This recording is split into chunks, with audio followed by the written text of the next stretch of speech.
Em poucas palavras. Um olhar sobre o mundo, a vida e a sociedade, à luz da Palavra de Deus, com Augustus Nicodemos.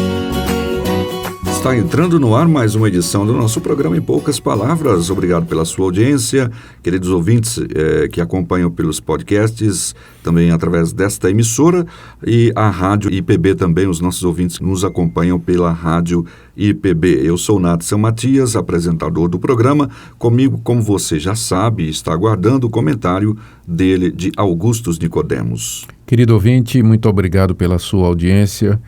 Quero de todo o coração aqui dizer como sou grato a Deus pelo privilégio de poder servir a você, sua família, seus amigos através desse programa. Aproveite aí, se você está ouvindo pela rádio AM daqui de Goiânia, chama aí seus familiares, seus amigos, então compartilhe aí através de seus dispositivos esse programa para que possa alcançar um número maior de pessoas, para que elas também sejam abençoadas pelo que nós estamos fazendo aqui. Mateus capítulo 6, versículos 7 e 8, Jesus diz: Orando não useis de vãs repetições como os gentios, porque presumem que pelo seu muito falar serão ouvidos.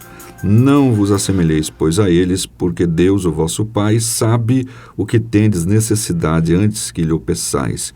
E um ouvinte aqui de Goiânia não se identificou, o final do telefone é 8545, faz uma pergunta que nos leva ao tema de hoje. Ela pergunta: Deus já sabe o que precisamos, então para que orar? Pastor, vamos falar então desse tema extremamente importante para qualquer cristão, a possibilidade de falar com Deus. Então, para os nossos ouvintes, comente sobre a oração, seu significado e valor bíblico. Isso. Orar é se dirigir a Deus e colocar diante dele as nossas necessidades, prestar a ele adoração, expressar a ele nossa gratidão, dúvidas, enfim, é a forma mais elevada de relacionamento com Deus que pode existir.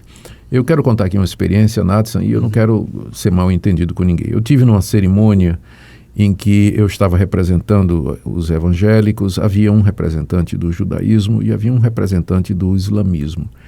E nós fomos levar um documento às autoridades sobre liberdade de expressão. Sim. Aqui no nosso país.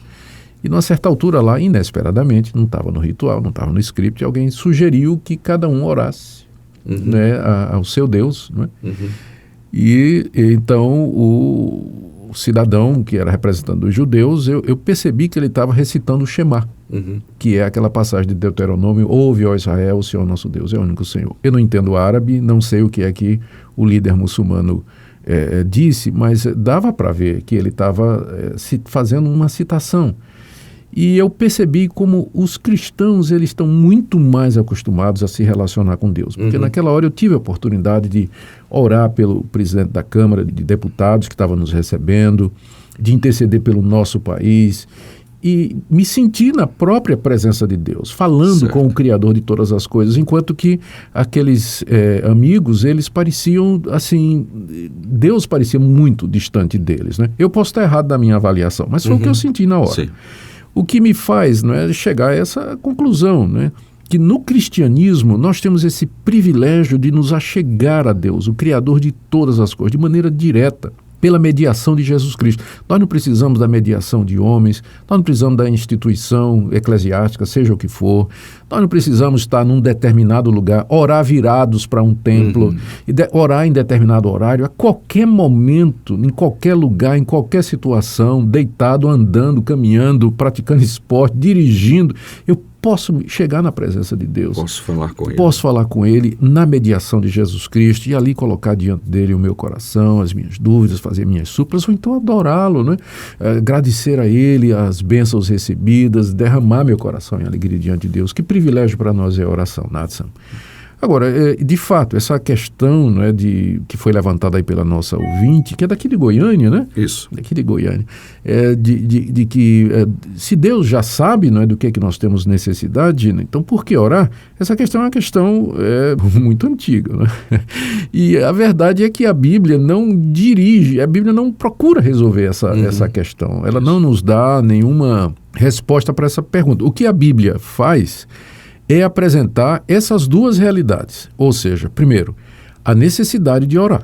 Então, isso é muito claro na Bíblia. O tempo todo ela está recomendando isso. O tempo todo, olha, veja só como é que a Bíblia recomenda a oração. Primeiro, Jesus contou várias parábolas, especialmente aquela da viúva, que vai bater na porta do juiz, né? Insiste, e diz, olha, julga meu caso, e o juiz diz, não quero, e de tanto a viúva insistir, então o juiz acaba finalmente atendendo, e Jesus disse, assim meu Pai também fará com vocês.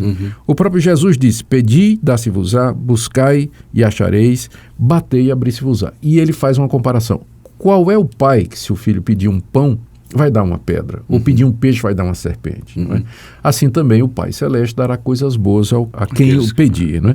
O próprio exemplo de Jesus, está escrito nos evangelhos que Jesus se retirava com frequência para orar, às vezes passava a noite em oração. Antes de toda decisão, ele se retirava. Se retirava para orar. Os apóstolos, como o apóstolo Paulo, Pedro e João, a gente lê no livro de Atos que eles costumavam se reunir para orar. A igreja apostólica ela se reunia para orar, para suplicar a Deus, para buscar a Deus constantemente através dessas reuniões. E também a própria Bíblia coloca requerimentos do tipo assim, se você orar em nome de Jesus, Deus vai lhe atender. Se você orar com fé, você vai dizer a essa montanha, move-te para acolá e ela vai se mover também. Se você fizer a vontade de Deus, Deus vai atender às suas necessidades e às suas orações. Então, é muito claro na Bíblia que nós devemos orar, devemos buscar a Deus o tempo todo. Inclusive, Jesus, quando da ressurreição de Lázaro, ele disse, olha, obrigado, o Senhor, Pai, me ouviu. Aliás, o Senhor sempre me ouve. E mesmo assim, ele estava orando. Excelente ilustração, né? Ele sabia que o Pai escutava o tempo todo e mesmo assim ele orou ao Pai, não é? Antes de trazer Lázaro de volta para a vida. Então, a Bíblia está cheia de exemplos, cheia de ilustrações, cheia de orientações sobre a questão da oração, nos encorajando o tempo todo a buscar a presença de Deus e colocar diante dele as nossas necessidades. Agora, essa mesma Bíblia, ela vai também dizer que Deus não somente sabe de todas as coisas, mas como Ele também quis que estas coisas acontecessem. Deus está no controle de tudo. Ele não é apanhado de surpresa de momento nenhum. E também porque Ele é o que Ele é, imutável, Deus não muda de vontade, não é? O querer dele é firme. Lá no profeta Malaquias está dizendo, né, que Deus ele é imutável, Ele não muda, não é? Ele não altera o seu pensamento, Ele não, assim, pensa melhor e resolve voltar atrás naquilo que ele já tinha resolvido. Refaz os seus planos, né? Ele não refaz. Não, então Deus é absolutamente soberano no controle do universo, na orientação de todas as coisas. Ele não somente já sabe de tudo, né? Mas nada acontece sem a sua vontade. E aí vem a questão de, por exemplo, passagens como aquela você lembra do rei Ezequias, né, lá no Antigo Testamento. O profeta Isaías foi mandado por Deus ao rei Ezequias e disse assim diz o Senhor, você vai morrer, coloque em ordem a tua casa, porque morrerás e não viverás. Chegou o tempo. Aí Ezequias, em vez de fazer o testamento dele, ele simplesmente se virou para Deus, não é? Diz lá no leito da sua enfermidade, ele estava doente, e ele suplicou a Deus, ele disse, Deus, eu procurei te servir a vida toda, lembra-te de mim, tem misericórdia de mim. Aí Deus mandou Isaías voltar. Isaías já estava saindo do palácio, né? Deus manda Isaías voltar e diz, olha, eu ouvi a tua oração, vou te dar 15 anos de vida. Aí a gente pergunta, mas puxa vida, né? Como é que combina então isso? Se Deus já tinha determinado todas as coisas, Deus agora mudou de ideia. Primeiro ele disse que Ezequias vai morrer. Ezequias ora e muda os planos de Deus. Muda a ideia dele. Não é bem isso. O plano de Deus desde o começo era esse mesmo. Né? Era ensinar a Ezequias o quanto ele dependia de Deus, era mostrar como Deus recompensa a fidelidade, mostrar a misericórdia de Deus e também que Deus está disposto a atender a oração. Então, de uma forma, Nathan, que é misteriosa para nós, que foge à nossa compreensão, as nossas orações de fato são ouvidas por Deus e Deus as responde. Mas tudo isso dentro do desígnio eterno dele, concebido antes da criação do mundo, lá na eternidade. Deus já tinha planejado todas estas coisas. De fato, é um mistério. Nós não temos como explicar isso racionalmente, mas essa relação da soberania de Deus e da responsabilidade humana, ela é muito presente na Bíblia, né? Não somente na questão da oração, mas a própria questão da salvação, não é? É o velho debate entre a soberania de Deus na salvação e a responsabilidade humana, que tem a ver com a questão do arbítrio, né? Da escolha sim ou não. não? Sim. Do que o homem deseja. Mas no final, o que nós temos que fazer é afirmar essas duas verdades. Deus sabe de tudo, Deus é soberano, Ele está no controle de tudo, mas eu tenho que orar. Deus quer que eu ore, Ele quer que eu peça. Se eu não pedir, então Deus diz, está lá em Tiago, né? Vocês não têm porque vocês não pedem.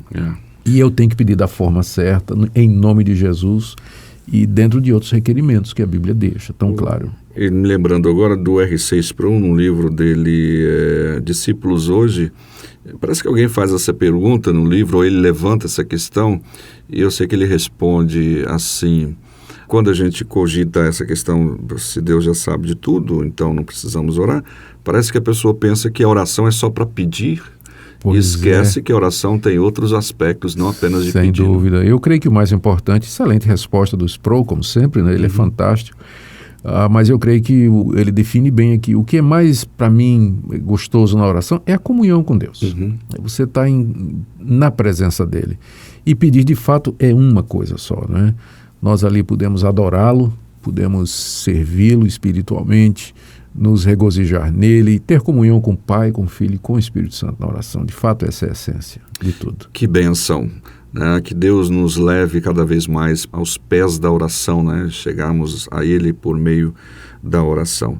Nós vamos ouvir uma música que fala sobre isso e daqui a pouquinho a gente está de volta.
Bem, chegamos ao final de mais uma edição do nosso programa Em Poucas Palavras. Queremos agradecer a sua audiência e também agradecer ao Eduardo Gomes, lá do bairro Maranguape 2, Cidade Paulista. Ele fez uma pergunta aqui que a gente acho que está aí com relação à oração.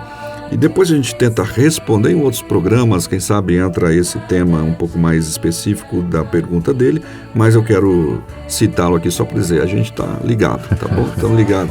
Foi a pergunta sobre oração precatória. Né? Tem que ter um programa só para isso mesmo. Então tá, a gente guarda esse tema um pouco mais para frente, viu, Eduardo? Só para você aprender a não ter ansiedade. Pastor. Muito obrigado, queridos, pela sua audiência. Deixo esse versículo para vocês. Orai sem cessar. Deus os abençoe.